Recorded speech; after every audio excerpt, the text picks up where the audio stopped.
Mister Pawar is a seasoned politician और उनसे इस तरह की गलती हो जाएगी जहां उन्हें पता ही नहीं चले कब परिंदा पर मार गया और उनको कानो कान खबर नहीं हुई।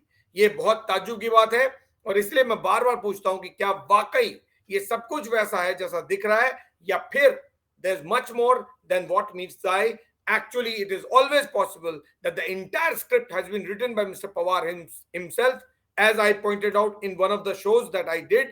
The video is there with you. A lot of people have seen it. A lot of people have not. Please go and watch that video because मुझे इस बात पर शक है कि मिस्टर शरद पवार जैसे पॉलिटिशियन उनको कानो कान खबर नहीं होगी और सब कुछ पार्टी के भीतर हो जाएगा। ये इम्पॉसिबल है, वर्चुअली इम्पॉसिबल है, क्योंकि ऐसा संभव ही नहीं कि मिस्टर पवार को कोई आइडिया नहीं हो। और इसीलिए मैं कहता हूं कि ये जरूरी नहीं कि जो कुछ दिख रहा है वैसा ही हो। ये सारी पटकथा मिस्टर पवार ने ही लिखी हो और धीरे धीरे जैसा आपने देखा था मुलायम सिंह यादव के वक्त जब अखिलेश यादव को बनाया गया था पार्टी में और फैमिली में बहुत सारे कंपल्शंस थे जिसके कारण मिस्टर मुलायम सिंह यादव को अनाउंसमेंट पब्लिकली ना करके एक दूसरा रास्ता लेना पड़ा था। एक बगावत अखिलेश यादव की तरफ से कराई गई और उसके बाद पार्टी अखिलेश यादव के हाथ में चली गई। परिवार ये सोचता रहा कि शायद नेताजी उनके साथ हैं, पार्टी सोचती रही कि नेताजी और बेटे के बीच लड़ाई हो रही है।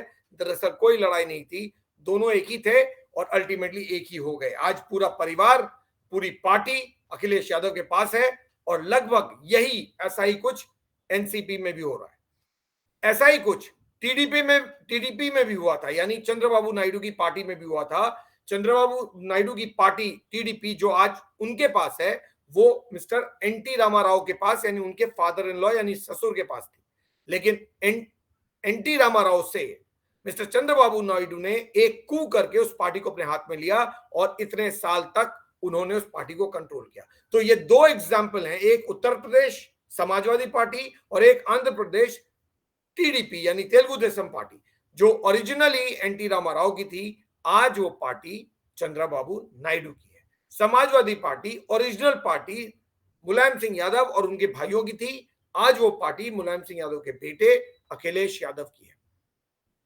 महाराष्ट्र में जो कुछ भी हो रहा है वो सिर्फ ये तय करने के लिए हो रहा है कि पार्टी को कंट्रोल करेगा कौन, सुप्रिया सुले या फिर अजीत पवार। ये लड़ाई पवार और अजीत पवार के बीच नहीं है, ये लड़ाई दरअसल सुप्रिया सुले और अजीत पवार के बीच है कि पार्टी को कंट्रोल करेगा कौन। और शायद मेजॉरिटी मेंबर्स इस वक्त अजीत पवार के साथ जाते हुए नजर आ रहे हैं। सो मिस्टर अजीत पवार क्लेम्स कि उनके पास मेजॉरिटी एमएलएज हैं, मेजॉरिटी एमएलसीज हैं, मेजॉरिटी एमपीज हैं और मेजॉरिटी लीडर्स हैं। While on the face of it, it all looks like NCP is going through it's one of the worst crisis. But my stand is very clear and I stick to my stand, which I told you last time and just mentioned it little while ago, that to me this is all shadow boxing.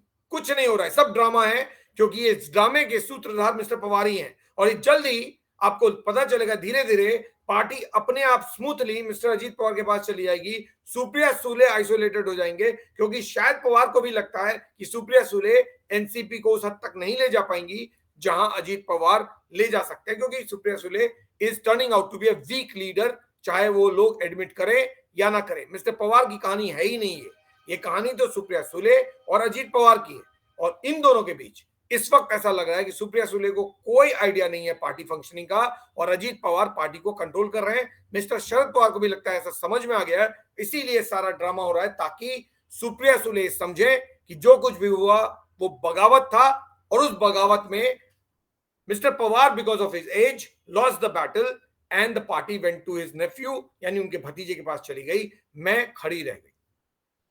Mister Sharad Pawar की party में कोई टूट नहीं हुई है, तख्ता पलट हो गया है। मिस्टर शरद पवार को हटा दिया गया है और अजीत पवार पार्टी की कमान संभाल के बैठ गए हैं। सारे लीडर्स अजीत पवार के साथ हैं और मिस्टर शरद पवार आइसोलेटेड हो गए हैं। ये कहानी बिल्कुल वैसी है जैसी एनटीआर के केस में मैंने बताया आपको चंद्रबाबू नायडू ने किया था। चंद्रबाबू नायडू ने रातों रात एनटी रामाराव की तेलुगु देशम पार्टी को अपने कब्जे में ले लिया था।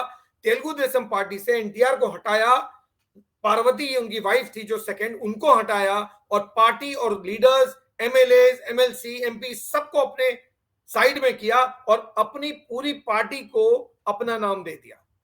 वो था बगावत। चंद्रबाबू नायडू दामाद थे और दामाद ने ससुर के खिलाफ बगावत कर दिया था, तख्ता पलट किया और पार्टी कंट्रोल कर ली। That is what was coup in TDP. Here there is a coup in NCP. It is not a split.